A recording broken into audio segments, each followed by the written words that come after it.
জলপথে একটা বিশাল বহর খার্ক আইল্যান্ডে প্রবেশের চেষ্টা করছে, ইরানের খার্ক আইল্যান্ড, যেখানে 90% তেলের এক্সপোর্ট হয় ইরানের। ইরানের দুটো জায়গায় ম্যাসিভ আকারে হিট করে 500 জনকে ওপারে পাঠিয়েছে। ইরানের যিনি মুখপাত্র, সেনাবাহিনী বা আইআরজিসির যে মুখপাত্র ইব্রাহিম, আপনি তাকে দেখেছেন, খুবই স্মার্ট একটা ছেলে, তিনি জানিয়েছেন।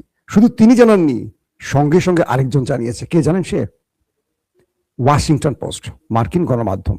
তারা বলেছে, দেখেন এখন চিন্তা করেন এই তথ্যটা পুরোপুরি সত্য আর মিথ্যা হোক, মানে এই তথ্য তো মিথ্যা না, এটার একটা সংখ্যা ধরেন কম বেশি আছে। এখন একটা সেকেন্ড দর্শক, আমি আপনাদের একটা ভিডিও দেখাতে চাই। আমি যার নামটি বলেছিলাম মিস্টার ইব্রাহিম, তাকে একটু দেখাবো। যখন এই লড়াই চলছে, গতকালকে তার একটা, মানে গত পরশুদিন তার একটা ভিডিও সোশ্যাল মিডিয়া এসছে।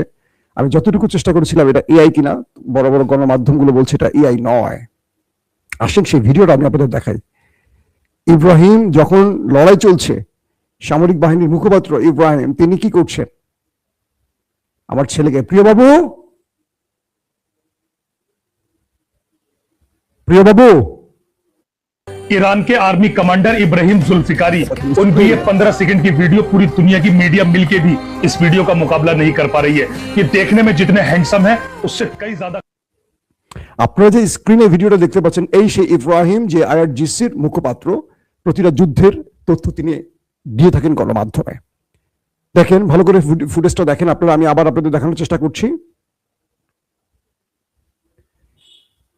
তিনি, এটা কি স্টেট কি জানি বলে, স্টেট বোর্ড না কি বলে, যেটা পায়ে করে ঘুরে। প্রিয়, আমার ছেলে আরেক রুমে বসে বসে টিভি দেখছে, আমার ছেলেটা ভালো বলতে পারে, তাহলে এরকম একটা আছে। তো এই যে এটা কি নামটা জানি কি বলে, যেটা পা দিয়ে ইয়ে করে, স্কিট বোর্ড। হ্যাঁ, প্রিয় আমাকে জানালো স্কিট বোর্ড। দেখেন তার চেহারা দেখেন, হিরো হিরো চেহারা। আবার দেখেন তিনি স্কিট বোর্ডে করে হাতে সেলফি স্টিক নিয়ে ড্রিঙ্কস, হালাল ড্রিঙ্কস, সফট ড্রিঙ্কস খাচ্ছে। পিছন থেকে দেখেন আপনারা ভালো করে, মিসাইল যাচ্ছে আমাদের ট্রাম্প চাচু আর নেতা কাকুর উদ্দেশ্যে, আর ট্রাক, সাজানো ট্রাক, ফুটেজ দেখতে পাচ্ছেন। ইরান কোন মুডে আছে বলেন? এদের চেহারা দেখে মনে হচ্ছে ইরান কোন টেনশনে আছে? আপনারা বলেন তো, এই ফুটেজটা দেখে বলেন আপনারা কি মুডে মনে হচ্ছে তাদেরকে? তার চেহারা দেখছেন, হিরো হিরো চেহারা। বুঝতে পারছেন? আপনি কাদেরকে পরাজিত করবেন? যারা মৃত্যুকে পরোয়া করে না, তাদের হারানো যায় কখনো শুনছেন? যার মাথার দাম ঘোষণা করেছে আমেরিকা, তিনি এক হাতে ড্রিঙ্কস, এক হাতে সেলফি স্টিক, পায়ে স্টিক বোর্ড, যেটা আমাদের বাচ্চারা দেখুন পায়ে দিয়ে খেলে, সে ওপেন সড়কে ইরানি মিসাইল ভর্তি ট্রাক পেছনে, এবং পেছন থেকে একটি মিসাইল আমাদের নেতা কাকু এবং ট্রাম্প কাকুর উদ্দেশ্যে পাঠানো হয়েছে। কয়েকটি অথেন্টিক গ্রুপ বলছে এটা এআই নয়, এবং কিছু গণমাধ্যমে দাবি করেছে এটা, যারা ফ্যাক্ট চেকিং করেন। আমি যতটুকু জেনেছি, এই ইরানকে হারাবেন কি করে? সম্ভব?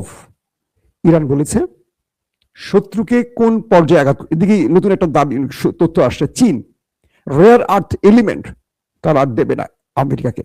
আমেরিকা যে F-15 বা আমেরিকা যে F-35 বা তারা যে যুদ্ধ বিমানগুলো ধ্বংস হয়েছে ইরানের আক্রমণ, তাদের যে মিসাইল, এগুলো তো যে স্টিলথ ব্যবহার করে, রেয়ার আর্থ এলিমেন্ট বলা হয় এটাকে, এগুলো চীন থেকে আনা হয়।